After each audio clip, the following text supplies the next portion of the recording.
Hi and welcome to the Guitarist Tone Lounge. I'm Neville Marten. I'm Richard Barrett. Today we're looking at a couple of new amps from Orange. Orange are very well known for classic higher gain British sounds, the blues into the rock kind of sounds. But they wanted to design something based more around the classic amps of the 50s. So a clean sound, lots of headroom. These are TremLord 30s, so they're 30 watts, switchable down to 15. There's two modes, there's headroom and bedroom. Obviously that's quite a cool description. Headroom is the 30 down to 15. Bedroom is 2 down to 1. Well, that's right, and there's an extra switch hidden here underneath the back of the chassis where the effects loop and the extension speaker cabs and all that stuff is, and you can switch between full and half power there in both headroom and bedroom modes. Yeah. I keep finding myself wanting to think of some sort of lewd joke about that, but I'll not do that. No, we'll keep away from that. So in bedroom it's 2 to 1, 2 watts to 1 watt. In headroom it's 30 watts to 15 watts. Let's quickly go through the controls. It's quite simple. One of the great things about this amp is it's got valve-powered reverb and valve-powered tremolo. And the tremolo has 2 different speeds, and you can switch using the foot switch between the different speeds. So here's your reverb. Orange love these graphic things to describe what you've got here. So that squiggly spring there is the reverb. The shark fin is the tremolo. Speed for the tremolo. This is a faster speed. This is a slower speed. There's your treble and there's your bass. Very, very simple, and your overall volume.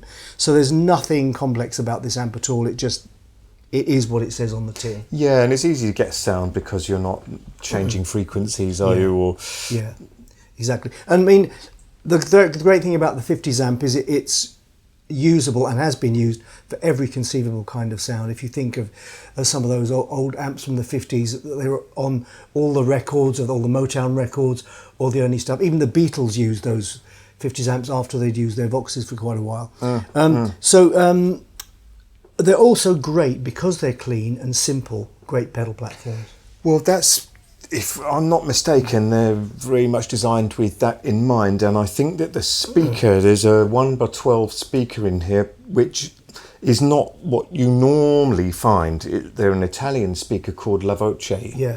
And I think that they were specially chosen to have very late breakup but smooth top end. And I know that that's something that people worry about. Oh, if it's really clean, like an Electro Voice, I'll think I'm crying, but it's actually blood coming out of my eyes. Exactly. Kind of sound. Exactly. So, I mean, sonically, because they're designed to be the classic 50s cleanish thing, but they've got EL84 valves in it, which is the typically British thing. It's again, that's that lovely mix, isn't it, of American and British, which seems to work so brilliantly, I think. Yes, I agree. Yeah, the proportions feel right. Yeah. I think anyone who's ever, I know that's a very vague term, but anyone that's ever plugged into an amp knows when it feels right and when you're fighting it. Shall we get some sounds? Yeah, great. Right. Well, I've got Les Paul here, so you kind of know what that's going to sound like. We're very clean, no pedals in here at all, so what you're going to hear is what the amp's going to give you. I'll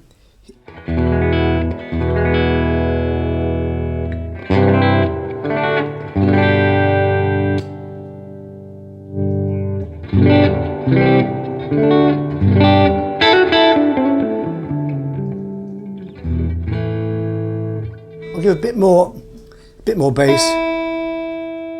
I mean, these tones aren't going to give you a massive sweep of change. That's what old amps weren't about. That they were about subtlety and just kind of tailoring it slightly to your guitar. I was using a Strat before, and I just knocked a bit of treble back, bit more bass on it, just put it, as Richard said, in the ballpark, right in the sweet spot. So here's the tremolo on, and that's fast speed. I'll get some treble. That's set to fast speed. If I jump on the foot switch. So if you wanted to set these differently and you wanted a nice, well, how would you do it if you were using those two different speeds? Well, definitely a slow and a fast, and I'd do that univibe type dark side of the moon type thing where he'd be switching between the two. Yeah. For sure. It's really nice, and because they're valve driven, they're very warm sounding. They haven't got, again, any of that nasty breakup that you sometimes get with them. It's just very, very smooth. Well, I think the signal path is 100% valve, and everything's very traditionally put together. The reverb is really sweet as well. If you think of the old Orange amps of way back, and they used to do the big reverb tank as well, didn't they? Their reverb was always huge. This is a double spring reverb in here, so it really can go a bit deep. And let me turn the nice, actually. Turn the tremolo off.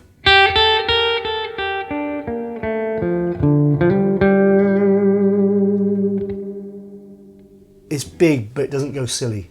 Yes, I'll say that again. Often spring reverbs can be a disappointment. Actually, a bit spoilt by the hi-fi qualities of digital, but this is beautiful. Yeah. I mean, very often on a spring reverb, you go above 4, and it goes into that world of mush and pain. Yes. Try to give some sounds with the Strat, because it's going to be quite interesting.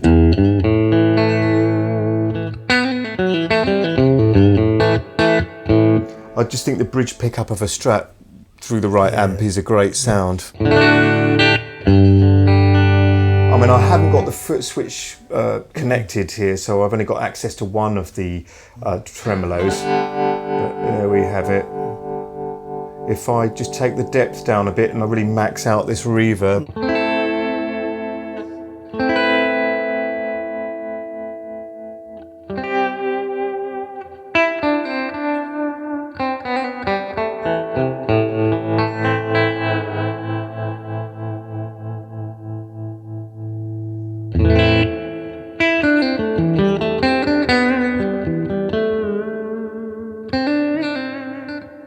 It's a fun sound to play on.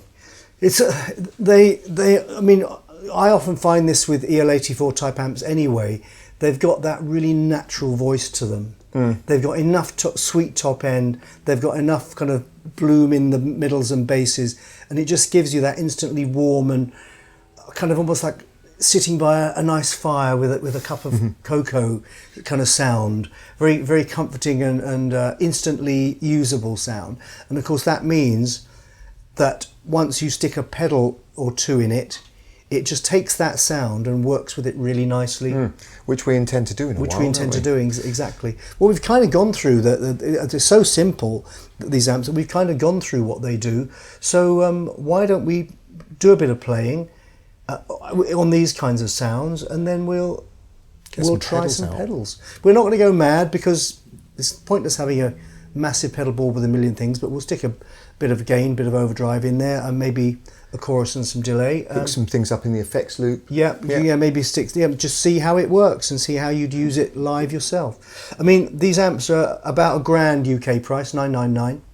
So they offer a lot of amp for the money, given it's all valve and the features that you've got on it. And clearly a lot of time and trouble has been taken about voicing this correctly, going down to sourcing a speaker that people haven't generally used all the time. It's not a Celestion or a Fane or an EV or... No, exactly. Well, Adrian Emsley, the Orange's designer, is renowned for his kind of depth of knowledge of tone and his love of getting things right. Yeah. I mean, think of the Tiny Terror. I mean, that's a brilliant amp. Everybody loved that.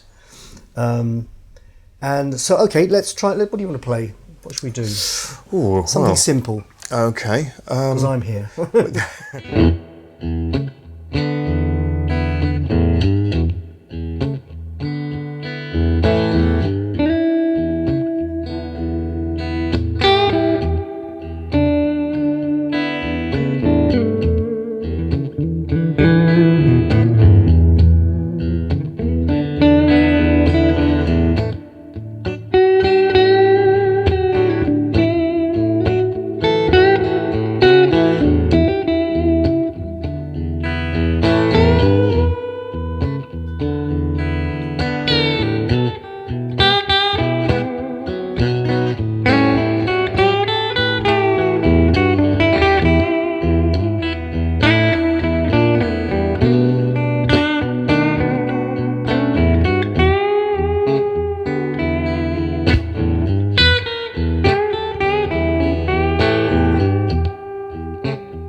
Right, we've had a very quick switch around. We've plugged a couple of drive pedals into Richard's amp.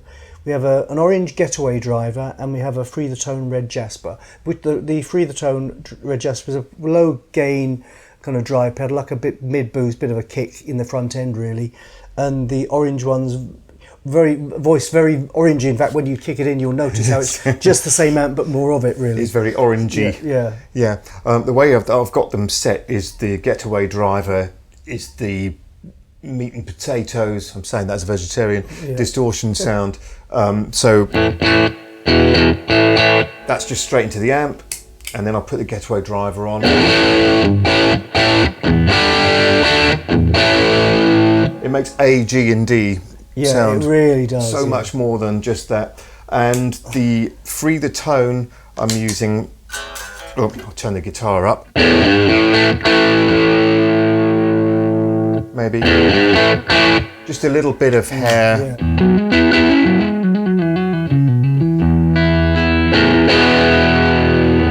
And you can combine the two as well this way.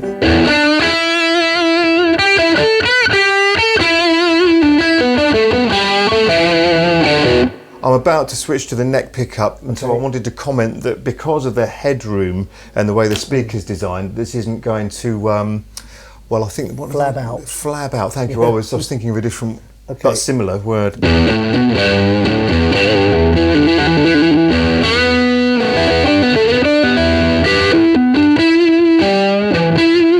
I don't know if you've had that. Sometimes you get a lovely sound, and then you get down to the bass strings, especially in the high positions on the neck pickup, and it's a bit out of control. Yeah, exactly. Yeah.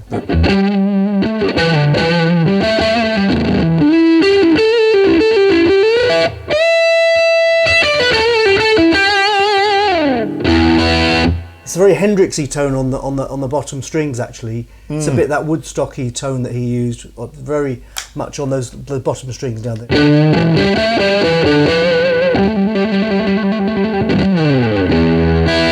It is. And also, I said before when we put it on initially, it automatically makes the amp sound like a 4x12. It's got that big, sounds like almost closed back kind of sound to it. But it really does sound lovely. It works beautifully with the Strat. It's nice actually, because I'm a bit of a convert to smaller amps, and it's not just the weight thing, but certainly these aren't closed back. They've got that little opening, but you get that thump, that bassy knock from it. But you can put this on any stage probably, and you'll get a bit of spread. It won't be critical that you stand in a certain spot. No. Almost used to want to mark off the stage. Good sound and just flabby mess. What I like about that, the amp retained its own character even with the drive pedals in front of it. I was surprised, because I'll probably just boost that a little bit, couldn't I?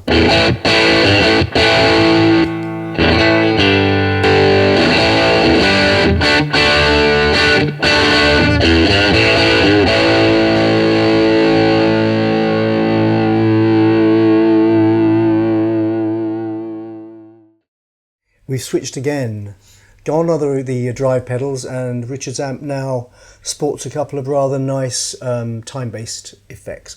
We have a TC Electronic Echo Brain delay, and that's an analog delay. Yes. And Free the Tone Tri-Avatar, which is their multi-dimensional chorus. Multi-dimensional. Well, indeed. We'll just have to hear it in the dimension that we're in. Okay. There's the clean. I'll get rid of the reverb. We'll go completely dry. Let's have a listen to it with the Echo Brain.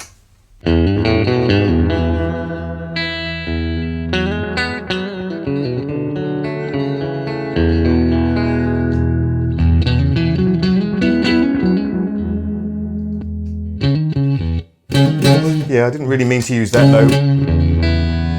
There's a sense that you could throw a lot at this amp before it breaks up in the way that you don't want it to.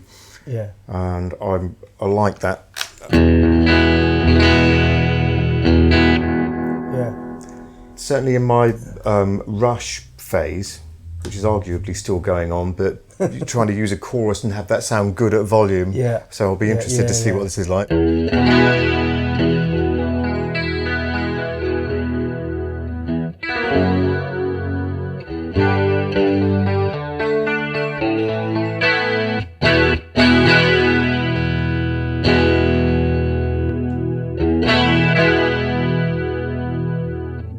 guess we should try both. Try them both, yeah.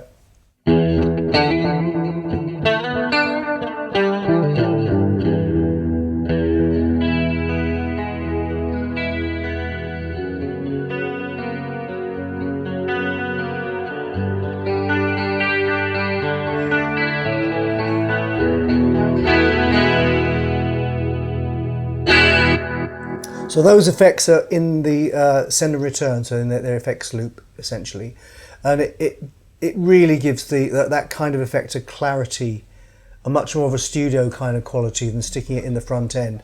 Obviously, you don't want to put your drives in there because you need it to go into the front of the amp. Yes, I tried that as a teenager before I knew any better, and horrible. It's not nice. Horrible. Yeah. But they do sound really, really nice like that. Again. The amp's retaining everything it's got. You can hear the sound of the amp through all of that other nonsense, if you like. But it's a great, and if you had your drive pedals going in the front, your that kind of effect going in the back in the send and return, you'd have a great deal of fun, I would imagine. Yes, you'd still be free to use the drives in that way where you might push up the level and just get the front end to start to kind of compress really in that way that it does at volume. But of course you can't do that if you've got a chorus and a delay afterwards. It'll just sound... And if you've got high gain stuff going in the front of an amp, echo and those kinds of effects start to mess up and the sound all gets a bit confusing and ugly. Yes, Whereas you get a nice little retro thing for a couple of notches on the dial, and then it's beyond that it gone. goes a bit silly. So it's nice to get the drive going in unimpeded by that kind of stuff, and that unimpeded by the drive. Yes. And they work so nicely. I mean, 30 watts also I found is a lovely power for an amp. You take that down to a pub or a bar, stick it on the floor, stick your couple of tiny pedals in it, and one nice guitar, crank it up, and that's the right volume for the room. You know. I think you're pretty much guaranteed to have a few people coming up asking you about the amp, aren't you? Definitely. Scenario. Because I mean, we're using this in this room. It's quite a small room, and we're using it on the bedroom setting, and it sounds really, really nice. The amps don't sound like they've been kind of mitigated or they've chopped the top off. No, I mean we did try it on the full power headroom mode, but it was way too loud to get anything happening. Sometimes, I mean, I found out in the past with amps when you use the lower output setting, you lose something for the amp. It doesn't seem to have happened with these. No, I didn't hear anything that was a problem at all. It sounded the same to me. Really, really lovely. Well, that's the effects loop working really nice and simply. Which I guess will also mean a lower noise floor because Definitely, you're not running loads of cables. There's no noise from these amps. There's no extraneous noise from these amps. The circuit's so nicely designed that they're not kicking out loads of hiss and hum. In fact, it's really nice. Really, really very quiet. Yeah. Just to reiterate, on the amp itself, the reverb and the trem on-off and the trem 2 different speeds are all foot switchable, as is the effects loop. So if you wanted to add, you've already got a lovely tremolo effect built in, a lovely reverb. You wouldn't need a huge load of pedals to make this amp sound completely all-encompassing, would you? No, I think one, maybe 2 really good drives if you wanted to be that fancy. Yeah, most people like the kind of things you had before. A front end hitting one and one that takes it a bit over the edge. Yes. And then these kinds of stuff. I mean, some people might want a Leslie type or a real wobbler. But I'm getting really to like Chorus again. Chorus got so abused in the 80s, didn't it? Yes. But I'm really enjoying Chorus again. It's a lovely sound. You can see why. Especially in stereo as well. I think we need 2 of these each. 2 completely, complete rigs. Okay, Rich, what's your overarching impressions of this amp? Well, I think Orange are bang on the money with it. I think the idea of an amp that is specifically voiced to use pedals, that has a good headroom in it, with a few features like the loop and everything and the foot switchable stuff thrown in, is a great idea. And the speaker as well. So I really like it. I see where they're coming from and I like it. I think what they've done is the package is right. The package is what they set out to create. It's that lovely 50s style clean amp. We all know what those amps were, and it's that kind of thing, but voiced the slightly British way. And I think that adds something really sweet, bit of sweetness in to the mix. package. It always does, that EL84 kind of sound. There's nothing we don't like about them at all. No. But the odd thing, when we first started it, I said, oh, it's going to be nice when you mix the two different speeds of the tremolo, because you might get that random swirly Leslie type effect, but you can't do it. So I would have liked that, but obviously there are technical reasons why I guess that wasn't so easy to do. I love the reverb. The reverb was really natural sounding and warm. Maybe there could have been a switch on the top for switching these, but we haven't gone mad because they weren't there, have we?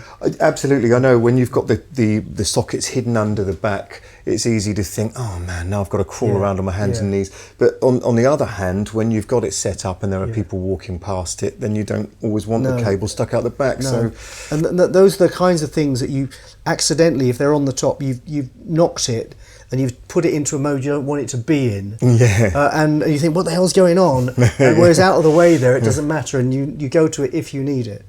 No, absolutely, and I think they probably, it might be nice to have a foot switch thrown in the box, even just a single one. It's the common bugbear with amps. It keeps it under the 1,000. So, yes, another 50 quid would have been 1,000 and something, I suppose. But those are minor technicalities. Most of us, we had a foot switch knocking around, as most of you would have as well. So that probably is part of their thought too. Yeah. So. No, it doesn't make me think I wouldn't do business with them. No, That's for sure. No, exactly. Well, there you go. Thanks for joining us here again at the Tone Lounge, and we're going to play you out now with some of the lovely sounds you can get from these Orange amps.